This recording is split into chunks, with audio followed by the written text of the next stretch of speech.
Hoy quiero contarles una historia que nos narra Lucas en el libro de Hechos. Esta historia, quienes participan son dos hombres que no fueron de los 12 discípulos, sin embargo fueron escogidos posteriormente y eran usados por Dios increíblemente. Y quiero hablarles de Pablo y de Silas. Si van conmigo a Hechos capítulo 16, versículo 16 en adelante, hasta el fin de este capítulo, la historia narra más o menos así. Permítanme resumirla. Ya saben en dónde se encuentra, pueden leerla en casa a detalle, pero permítanme resumirla de esta manera. Dice que un día, cuando ellos iban camino a la oración, ellos se dirigían a orar, salió al encuentro una mujer joven, y esta mujer joven era una mujer esclava, y esta chica tenía un talento especial para sus dueños, porque ella tenía el arte de la adivinación, y a través de este talento que ella tenía, o no sé cómo le podamos llamar, sus dueños obtenían ganancias. Yo creo que la usaban para apuestas, yo no sé, pero gracias a ella los dueños eran ricos. Entonces, cuando Pablo y Silas iban caminando, y obviamente el espíritu que había en esta chica no era un espíritu de Dios, sino del diablo. Esta chica, el espíritu que está en ella, reconoce a Pablo y a Silas, y cuando los ve pasar, dice en el versículo 17, dice Lucas: nos seguía a Pablo y a nosotros gritando: estos hombres son siervos del Dios Altísimo y les anuncian a ustedes el camino de salvación. Y durante la estancia de Pablo y de Silas, esta mujer los veía y gritaba: estos hombres son hijos de Dios. Reconocía el demonio que habitaba en ella, quienes eran Pablo, Silas y los demás hombres. Y les decía al pueblo: ellos son hijos de Dios y vienen a anunciarles el camino de la salvación, el mensaje de la salvación y el camino que es Jesús. Pero dice aquí en la palabra, en el versículo 18, que así continuó durante muchos días. Por fin Pablo se molestó tanto que se volvió y reprendió al espíritu.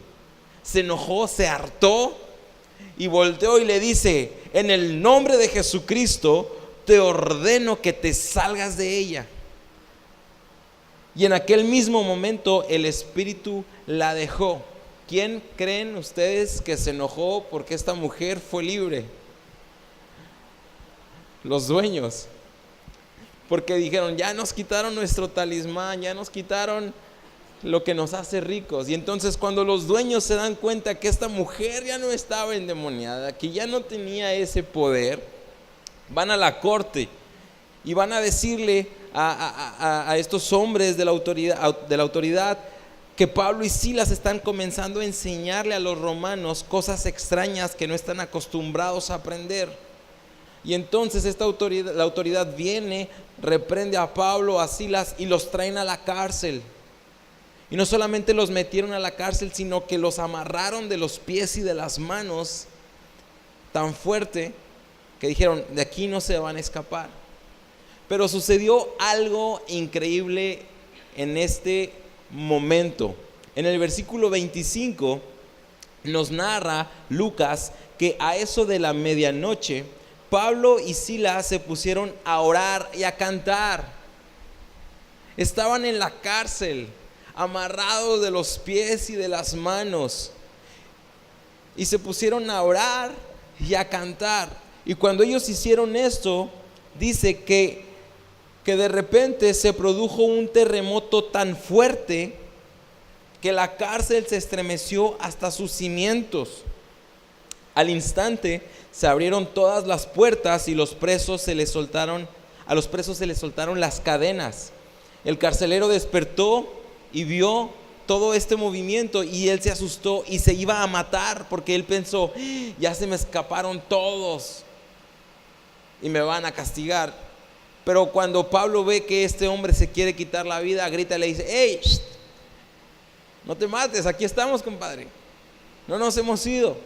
Y el carcelero asustado se acerca a Pablo y a Silas y les pregunta, ¿qué tengo que hacer para ser salvo?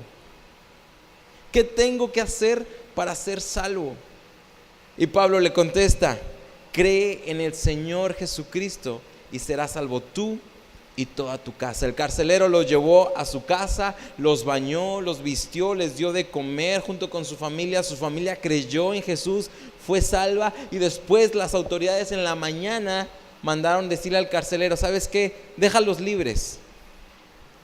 Y el carcelero les avisó a Pablo y a Silas, me acaban de decir que los deje libres. Y Pablo todavía picudo dice, no, a mí que no me manden mensajitos, que vengan a decirme de frente y en la cara. Y fueron libres.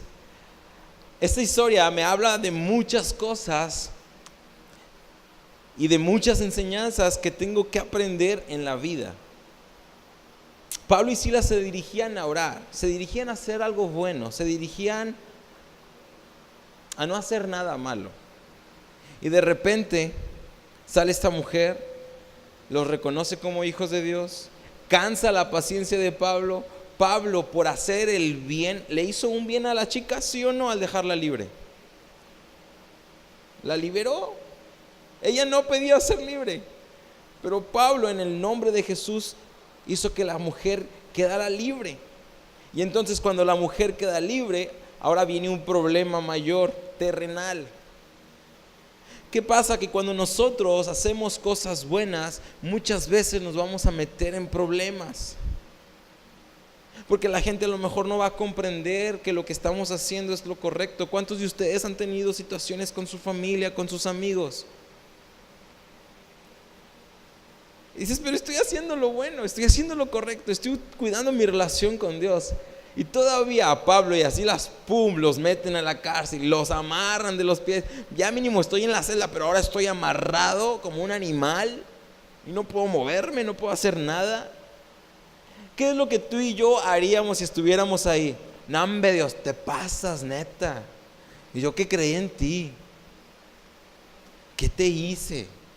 ¿Por qué siempre a mí? ¿Por qué siempre me toca a mí? ¿Por qué no a ellos? ¿Por qué a mí? Pero Pablo y Silas, en lugar de estarle reclamando a Dios y en lugar de estar diciendo ¿por qué siempre a mí? ¿Por qué? Y estar ahí llorando, ellos se pusieron a cantar himnos y empezaron a orar. Las circunstancias, las catástrofes, muchas veces vienen a hacer algo bueno en nuestras vidas, vienen a reactivar nuestra fe. Pero no es necesario que esperemos a que sucedan las catástrofes como para que la fe sea reactivada. Y eso es lo que yo hoy quiero compartirles para que llevemos a casa y comencemos a disfrutar que no es necesario esperar que suceda una catástrofe en nuestra vida para que nuestra fe se active, sino que podamos disfrutar de nuestra fe en Dios, nuestra relación con Dios y ver milagros no siempre cuando estemos encarcelados por culpa de hacer algo bueno, sino que siempre estemos encarcelados o estemos libres, estemos enfermos o estemos sanos, disfrutemos nuestra relación con Dios. Las circunstancias no deben cambiar nuestras convicciones deben alterar las circunstancias. Y cuando nuestras convicciones están basadas en la palabra de Dios y en la relación con Dios, nos hacen personas valientes. Escucha esto, tu familia, tus vecinos, tus compañeros y la gente que a lo mejor te conoce pero no te habla, va a conocer a Dios a través de tu vida por tu valentía. No por tan religioso parezcas, no por tan santo te veas, sino por valiente. Porque van a decir, no te pases, no le tiene miedo a nada. Hace cosas, ¿por qué? Porque sabes que no eres tú, sino el que está contigo. La gente carnal, la gente que no está cerca de Dios y que tiene lo espiritual por ajeno, no te va a ver por espiritual, porque está divorciado de la espiritualidad. Pero cuando ve a un humano valiente y tú puedas decir, ¿sabes qué? Es que yo creo en Dios, yo confío en Dios y Él está conmigo y es por eso que no temo nada. Pablo y Silas estaban ahí, sabían que la autoridad romana los había encarcelado, pero ellos tenían un Dios más grande que cualquier autoridad en la tierra. Y ellos estaban contentos. Las circunstancias no cambiaron sus emociones, porque sus pensamientos seguían siendo los mismos acerca de Dios. Y lo digo personalmente, muchas veces las circunstancias vienen a cambiarme los pensamientos acerca de Dios, cuando me doy cuenta que el único que falla soy yo y que Dios sigue siendo fiel. Eso es increíble y es frustrante al mismo tiempo, porque dices, wow, me alejo de Dios, pero Dios sigue siendo fiel. Yo soy el que falla, yo soy el que me alejo, pero Dios es el que sigue siendo fiel. Y ahí es donde nos encontramos con la gracia de Dios, que Dios siempre está por nosotros, para nosotros y en nosotros. Ahora, Pablo y Silas nos dan esta gran lección de que aún en medio de las circunstancias difíciles en nuestra vida es necesario adorar a Dios. El adorar a Dios significa creer que Dios es más grande que mis problemas, que mis circunstancias y lo que me está rodeando. Pero cuando yo le doy lugar al miedo por lo que estoy pasando, entonces estoy adorando lo malo. Tener miedo es adorar al infierno, adorar lo que destruye. Pero cuando soy valiente y estoy consciente de que Dios está conmigo, entonces adoro a Dios. Por eso Dios nos dice, no temas, no temas, no temas. Dicen por ahí que 365 veces aparece no temas en la Biblia, una para cada día. Yo no sé si sea cierto o no, pero con una sola vez que Dios nos diga no temas es suficiente. Y recordarlo siempre. Dios anhela tener una relación con nosotros sana, una relación con nosotros valiente, que seamos nosotros valientes, pero que también tengamos una relación en donde nosotros reconozcamos quién es Dios y quiénes somos nosotros. La Biblia dice que los pensamientos de Dios son diferentes a los nuestros, que los caminos de Dios son diferentes a los nuestros. Dios es Dios, nosotros somos seres humanos. Dios es el creador, nosotros somos la creación. Dios es el Padre, nosotros somos los hijos. Y cuando nosotros identificamos y conocemos nuestro rol en esta relación, entonces la podemos comenzar a disfrutar todavía más. Disfrutar la paternidad de Dios y poder decir, wow, Padre nuestro que estás en el cielo, tú eres mi Padre eterno. Cuando reconozco que Jesús es mi Rey, es el Rey al reino que yo pertenezco ahora, soy salvo. ¿Cuántos de aquí le han entregado su vida a Cristo? Ahora, Jesús es nuestro Rey y Dios es nuestro Padre, es nuestro Creador. Vayan conmigo a Hebreos, por favor.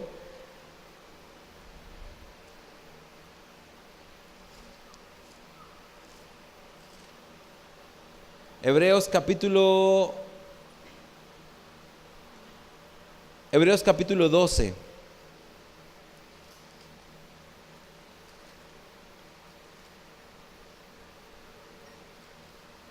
¿Lo tienen? Hebreos 11. Hebreos 11:6. Dice así: en realidad, sin fe es imposible agradar a Dios, ya que cualquiera que se acerca a Dios tiene que creer que Él existe y que recompensa a quienes lo buscan. Para poder agradar a Dios, yo tengo que reconocer que yo soy su creación y que tengo que estar debajo en autoridad de Dios, y tengo que acercarme, y al acercarme tengo que creer. Muchas veces aparentamos como que creemos, pero nuestra vida nos dice otra cosa. Pablo y Silas no solamente predicaban enfrente de la gente y cuando estaban solos eran otras personas. Ellos incluso en medio de las circunstancias seguían predicando lo que decían con la multitud. Voy a dar un ejemplo acerca de cómo a veces es nuestra fe. Cuando yo era adolescente o más chico, no, era mucho más chico, papá llegó a casa con un reloj que mi abuelito le había regalado. Mi abuelito siempre fue muy, le gustaban las cosas faramayosas y súper grandes y cosas así. Y entonces a papá le regaló un reloj que él compró, un reloj Casio. Y llega papá a casa y ese día llegó una felicidad increíble a la casa porque ese reloj estaba bien padre. Pero me dio incluso felicidad, aunque no me lo entregó a mí, se lo entregó a mi hermano. Y entonces, pues el que lo recibió primero fue el dueño. Pero me daba gusto saber que ese reloj estaba en casa. Yo era un niño. Porque ese reloj tenía demasiados botones. Y estaba grande y tenía una pantallita grande. Pero papá llegó contando, miren, me acaba de regalar su abuelito este reloj y es para ustedes. El reloj te ayuda, escuchen, así empezó. Me contaron que el reloj puede comunicarte con otra persona. Con ese reloj puedes espiar. Con ese reloj puedes hacer esto. Y nosotros, wow, cada vez que nos hablaba de ese reloj era increíble. Y entonces aunque yo no lo tuviera, estaba feliz. Y a veces me lo prestaba mi hermano y me lo ponía. Y qué padre. Y era gris y tenía botones rojos y amarillos. Y estaba bien padre. Pero ¿saben qué pasaba? Que el reloj no estaba prendido. No tenía pilas. Estaba descompuesto el reloj. Nunca lo vimos prendido. Pero siempre lo usábamos. Y siempre lo presumíamos. Siempre a todas las personas. ¿Sabes que este reloj puede hacer esto y esto? Y ahora que iba manejando el fin pasado y tuve mucho tiempo solo y hasta me iba predicando yo solo ahí. Y me acordé de ese reloj y dije, algún momento lo tengo que compartir. Y creo que hoy es el tiempo y es interesante esto. A veces hablamos más de lo que tenemos en lugar de que lo que tenemos hable más de nosotros. Escucha eso. Nosotros hablábamos demasiado del reloj.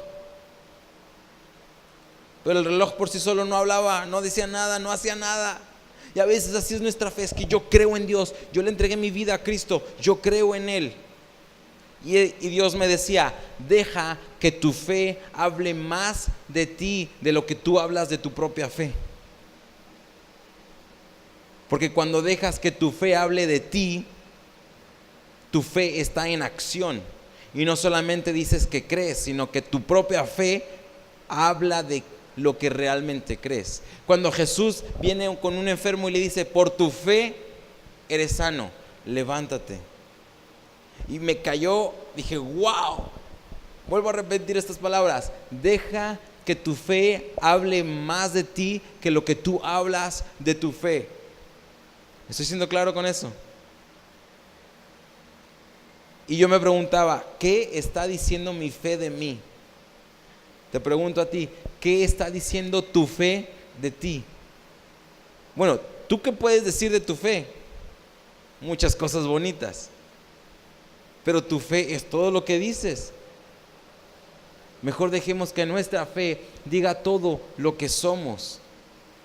Y con nuestras acciones, en medio de las circunstancias, nuestra fe va a hablar de nosotros y va a decir que somos valientes, y va a decir que creemos en Dios, y va a decir que hay cosas grandes que creemos que Dios está por darnos. Y entonces vivimos con expectativa, a pesar de lo que esté ocurriendo, y nos podemos levantar en medio de cualquier circunstancia y de lo que pueda pasar. Vamos al Salmo 91. Para ir concluyendo, ¿estoy siendo claro, sí? Genial, Salmo 91.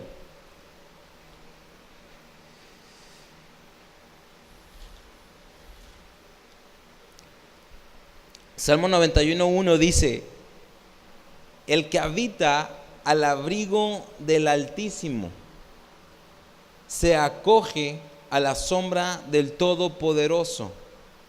Yo le digo al Señor, tú eres mi refugio, mi fortaleza, el Dios en quien confío.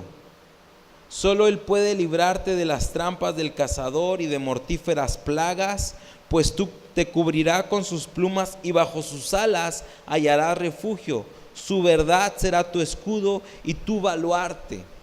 Si nosotros podemos leer detenidamente este capítulo, que te recomiendo que lo hagas en casa, en tu devocional, inicia la Reina Valera 60, dice: el que habita al abrigo del Altísimo morará bajo la sombra del Omnipotente. El que habita, el que está en casa con Dios, no el que visita a Dios, sino el que habita. El que habita se vuelve hijo y se siente en casa. Y la adoración y la alabanza y la oración y el ayuno se vuelve algo parte de la cultura de ese hogar. Y no es algo extraño. Y entonces cuando hay que cantar, se canta con todo el corazón. Y cuando hay que orar, se ora con todo el corazón. Y cuando hay que ayunar, se ayuna con todo el corazón. Y cuando hay que leer la Biblia, se lee la Biblia con todo el corazón. Porque ahora es algo natural. Porque yo habito con Dios. Pero cuando voy de visita a una casa,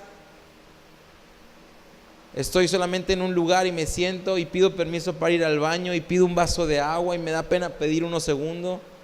Me da pena pedir un segundo plato de comida, pero cuando estoy en casa te peleas por el sartén. Cuando estamos en casa disfrutamos nuestra relación con Dios. Tú y yo necesitamos descubrir que a donde quiera que vayamos, Dios va con nosotros y siempre vamos a estar en casa. Porque la presencia de Dios llena todo. Y si nosotros habitamos, entonces este salmo es para nosotros, que Él nos va a cuidar, que a pesar de que venga pestilencia, que venga mortandad, dice, aunque venga la destrucción, dice, van a caer a tu lado 1000 y 10,000 a tu diestra, mas a ti no llegarán. Ciertamente con tus ojos mirarás la recompensa de los injustos. Y esta es una promesa increíble para los que habitan con Dios. Pero para los que visitan a Dios, les va a dar pena pedirle algo a Dios, le va a dar pena sentirse protegido por Dios. Pero los que habitan están confiados que aunque estén encarcelados por haber hecho lo bueno, Dios los va a sacar de ahí. Y por su valentía y por no quejarse y por adorar, Dios va a hacer que tiemble tu entorno para que vean a Dios a través de tu valentía. Y entonces empiezan a suceder milagros. Milagros es el nombre de la siguiente serie. Los milagros suceden en medio de la adoración a Dios. Y los milagros tienen un propósito. Los milagros siempre vienen obedeciendo a Dios en medio de las circunstancias y las cosas más difíciles, porque Dios es un Dios poderoso y a Dios le gustan las cosas difíciles para transformarlas en algo fácil, para demostrar que Él tiene el poder de hacer las cosas. Entonces, en nuestra vida, cuando las circunstancias se pongan cada vez más difíciles, es una mejor plataforma para que Dios se glorifique en nuestras vidas. Pero nuestra mente humana es diferente. Nosotros pensamos en que cada vez se está poniendo más difícil la cosa, esto ya valió.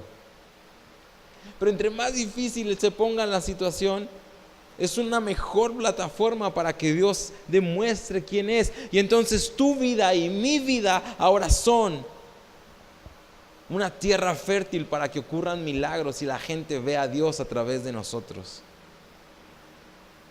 ¿Cuántos quieren que su vida sea una tierra fértil de milagros? ¿Lo creen? ¿Lo quieren? Tienen que anhelarlo, tienen que buscarlo, tienen que decir: Dios, yo quiero que mi vida sea fértil para que sea un lugar en donde ocurran milagros. Yo no sé por qué circunstancias estás pasando, pero estoy seguro que hay algo difícil en tu vida. Deja que Dios tome lugar y no pienses como a ver qué pasa. No, Dios toma tu lugar. Glorifícate. Estas palabras me gusta decirle a Dios: Dios, transforma mi dolor en testimonio, transforma mi enfermedad o esta enfermedad en testimonio para que te conozcan a ti. Y sobre todo, ayúdame a habitar en tu presencia. quiero habitar en tu presencia. Y al habitar en la presencia de Dios es reconocer que Dios es más grande que mis problemas, que Dios es más grande que las circunstancias, que Dios está por encima de las catástrofes, de las situaciones, de lo que pueda venir, que Dios tiene mi vida en sus manos, no porque yo le pedí, sino porque Él anhela tenerme en sus manos, y entonces puedo estar plenamente seguro y convencido de que estoy tranquilo a pesar de que esté en la cárcel encerrado.